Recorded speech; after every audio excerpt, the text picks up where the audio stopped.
کہ رمضان المبارک کی 2 تاریخ تھی اور 2 تاریخ کو سیدہ پاک جلدی جلدی سب تیاری کر رہی ہیں، کھانا بنا رہی ہیں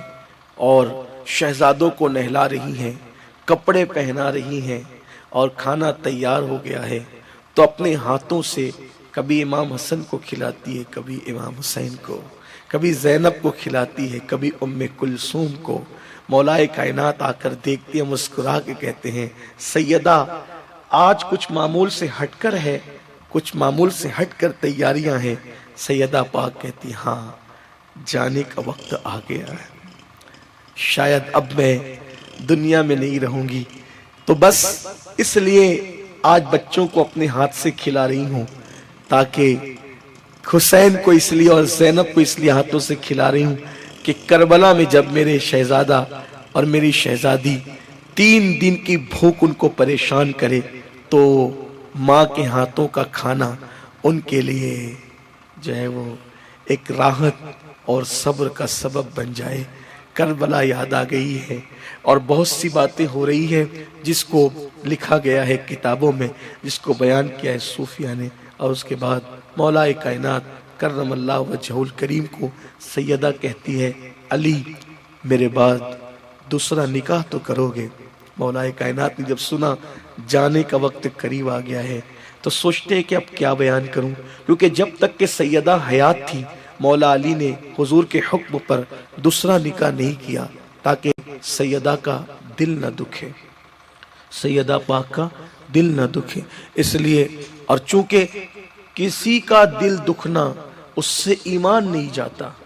گناہ ملتا ہے مگر ایمان نہیں جاتا، لیکن سیدہ وہ ہستی ہے جس کے بارے میں آقا نے فرمایا جس نے سیدہ کو ناراض کیا اس سے اللہ ناراض ہو جاتا ہے۔ تو اس آنے والی عورت کے لیے اللہ کے رسول علیہ السلام نے جہنم سے بچنے کا سامان کر دیا کہ کوئی بھی سوکن بن کے آئے گی تو سیدہ اس سے ناراض ہوگی، اور جس سے وہ ناراض ہوگی تو اللہ ناراض ہوگا، اس کو تو تباہی ہو جائے گی، بربادی ہو جائے گی۔ تو اس کو کچھ لوگ کہتے ہیں دیکھو اپنی بیٹی کے لیے سامان کیا، بیٹی کے لیے نہیں کیا، جو آنے والی خاتون تھی اس کی خیر خواہی فرمائی، کہ چونکہ اکثر سوکن سے ناراض ہوتی ہے، اور پہلی بیوی کا دوسری بیوی سے ناراض ہونا یہ عورتوں کا فطری تقاضا ہے۔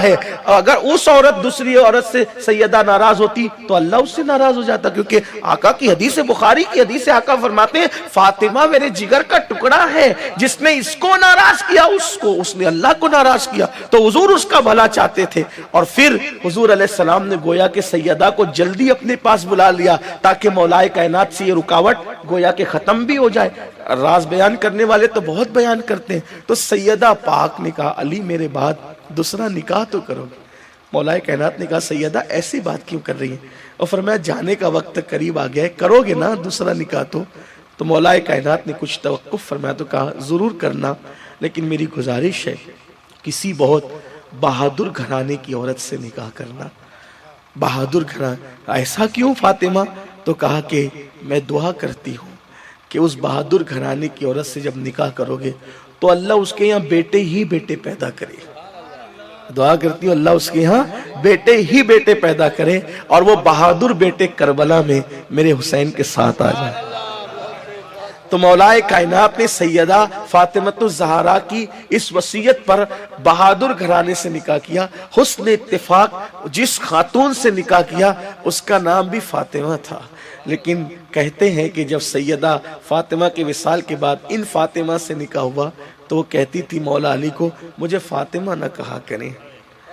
مجھے فاطمہ نہ کہا کریں۔ کیوں؟ اس لیے کہ آپ مجھے فاطمہ کہہ کے پکارتے ہو، کہیں حسن حسین اور زینب ام کلثوم کو اپنی دنیا سے جانے والی ماں یاد نہ آ جائے۔ اور پھر ان کے لیے دعا کی تھی کہ تیرے گھر میں بیٹے ہی بیٹے پیدا ہوں، یعنی کہ میرے بعد۔ تو اللہ تعالیٰ نے وہاں کثرت سے بیٹے دیے، اسی لیے اس خاتون کو لوگوں نے ام البنین کہا۔ ام البنین کا مطلب بیٹوں کی ماں، اور پھر انہی بیٹوں میں غازی عباس ہیں، حضرت محمد ابن علی ہیں، عمر ابن علی ہیں، ابو بکر ابن علی ہیں، یہ سب وہ شہزادے اسی ماں کے ہیں اور جسے ام البنین کہتے ہیں۔ لیکن ایک بات آپ کو بتاؤں، یہ سیدہ کی دعا کی برکت تھی جو وہاں بیٹے ہی بیٹے پیدا ہوئے، مگر ام البنین بھی وہ شان کی خاتون تھی جو اپنے بیٹوں کو کہتی تھی اگر میرے دودھ کی لاج رکھنا ہے تو حسین کے قدموں پہ کربلا میں قربان ہو جائے۔ بہرحال سیدہ پاک روتی ہی رہی۔ اس کے بعد مولا کائنات سے کہا علی آپ مجھ سے ناراض تو نہیں؟ تو فرمایا آپ نے مجھے کب ناراض کیا؟ میں کبھی آپ سے ناراض نہیں رہا، کبھی ایسا ہو گیا کہ آپ ناراض ہو گئی لیکن میں آپ سے کبھی ناراض نہ رہا۔ تو مولا کائنات سے عرض کیا کہ آپ راضی ہو جائیں، کیونکہ میرے بابا نے مجھ سے فرمایا کہ اگر فاطمہ تم اس حالت میں دنیا سے رخصت ہوئی کہ علی تم سے ناراض ہوئے تو میں قیامت میں تم سے ملاقات نہیں کروں گا۔ تو فاطمہ الزہرا سیدہ نے کہا آپ مجھ سے ناراض نہیں؟ کہا آپ نے مجھے کبھی ناراض کیا ہی نہیں، آپ نے مجھے کبھی دل دکھایا ہی نہیں۔ پھر فرماتی ہے کہ علی ایک بات کہوں، جب میں دنیا سے چلی جاؤں تو میرا جنازہ رات میں اٹھانا، رات کے وقت میرا جنازہ اٹھانا اور میرے جسم پر کسی مرد کی نظر نہ پڑنے پائے۔ بلکہ علامہ عبدالرؤف مناوی رحمۃ اللہ علیہ وہ لکھتے ہیں، کئی روایتیں، ایک روایت علامہ عبدالرؤف مناوی کی یہ ہے، وہ لکھتے ہیں کہ سیدہ نے غسل کر لیا اور غسل کر کے کپڑے پہن لیے اور فرمایا کہ اب مجھے جو ہے وہ میرے جسم کو کھولا نہ جائے، اسی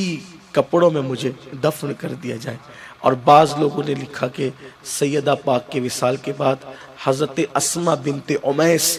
رضی اللہ تعالی عنہ نے، جو سیدنا صدیق اکبر کی بیوی تھی، انہوں نے سیدہ پاک کو غسل دیا اس طرح سے کہ امام حسن اور امام حسین پانی لالا کر کے دیتے تھے اور سیدہ اسماء بنت عمیس کو غسل دیتی تھی۔ جب آپ کو کفن میں رکھ دیا گیا، بلکہ کبھی نہیں مسکرائی، مسکرانے کا ایک واقعہ ابھی یاد آیا کہ کبھی نہیں مسکرائی، جس دن وصال ہو رہا تھا اس دن مسکرائی۔ اور کیوں مسکرائی؟ ایک دن بہت فکر میں بیٹھی تھی تو حضرت اسماء بنت عمیس آئی، پوچھا بی بی بہت فکر میں کیوں ہو؟ تو کہتی ہے کہ اسماء میں نے زندگی بھر اتنا پردہ کیا کہ میرے جسم پر کسی مرد کی نظر کبھی نہیں پڑی، لیکن اب مجھے وقت میرا وصال کا آ گیا ہے، میں سوچ رہی ہوں کہ میرا انتقال ہوگا تو جب مجھے چارپائی پہ ڈال کے لوگ لے کر جائیں گے میرا جنازہ تو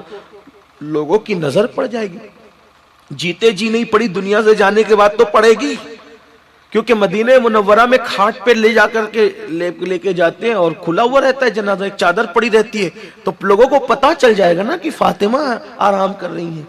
اس لیے میں فکر مند ہوں کہ کیا ہوگا میرے وصال کے بعد۔ حیاتی میں تو کسی نے نہیں دیکھا، بعد وصال حضرت اسماء جو صدیق اکبر کی بیوی تھی، کہ کچھ لوگ یہ بھی قصے گڑھتے ہیں نا کہ جب وہ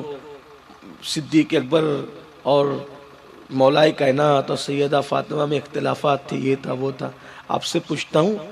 آپ کی بیوی آپ کی اجازت کے بغیر کسی کے گھر میں نہیں جاتی، تو اس دور میں صدیق اکبر کی بیوی اسماء بنت عمیس اپنے شوہر کی اجازت کے بغیر سیدہ کی خدمت میں کیسے لگی ہوگی؟ سیدہ فاطمہ جب مرض وصال میں بیمار تھی تو ان کی خدمت کے لیے جو خاتون متعین تھی وہ اسماء بنت عمیس تھی، صدیق اکبر کی بیوی تھی۔ کچھ لوگ تو یہاں تک کہہ دیتے ہیں سیدہ کا وصال ہوا تو صدیق اکبر کو معلوم بھی نہیں پڑا، ان کی بیوی سارے معاملات میں، غسل ان کی بیوی دے رہی ہے، بیماری میں ان کی بیوی موجود ہے، تو آخر یہ کون سی بات ہے کہ سارا کام ان کی بیوی کر رہی ہے اور انہی کو خبر نہیں؟ بیوی کو خبر ہے، شوہر کو خبر نہیں۔ میں کہتا ہوں کم سے کم کہنے سے پہلے سوچا تو کریں۔ اور آپ سے کہتا ہوں کہ کالے کپڑے والوں کی روایتوں پر اعتبار کرنے کی بجائے روشن چہرے والوں کی روایتیں پڑھا کریں اور اس پہ توجہ کیا کریں، تو آپ کو بات سمجھ میں آئے گی۔ ہاں ہم لوگ کپڑے والے لوگ نہیں ہیں، ہم روشن دل والے، روشن چہرے والے لوگ، اور انشاءاللہ یہاں بھی روشنی ہے اور اہل بیت اور صحابہ کی وفا کے صدقے وہاں بھی روشنی ہوگی انشاءاللہ تعالی۔ اور یہ اسماء بنت عمیس کوئی معمولی خاتون نہیں ہے، اسماء بنت عمیس اس خاتون کا نام ہے کہ یہ وہ مقدر والی خاتون ہے کہ پہلا نکاح ان کا حضرت جعفر طیار کے ساتھ ہوا، حضرت جعفر شہید ہو گئے تو صدیق اکبر کے ساتھ دوسرا نکاح ہوا، پھر صدیق اکبر کا وصال ہو گیا تو مولا کائنات نے ان سے نکاح فرمایا، یعنی ایک کے بعد ایک بیوہ ہوئی 2 مرتبہ، تو دونوں مرتبہ بیوہ ہونے کے بعد ہر مرتبہ اللہ نے ان کو عظیم شوہر دیا، جعفر طیار جیسا شوہر، پھر ان کے بعد صدیق اکبر جیسا شوہر، اور ان کے بعد پھر مولا کائنات، یعنی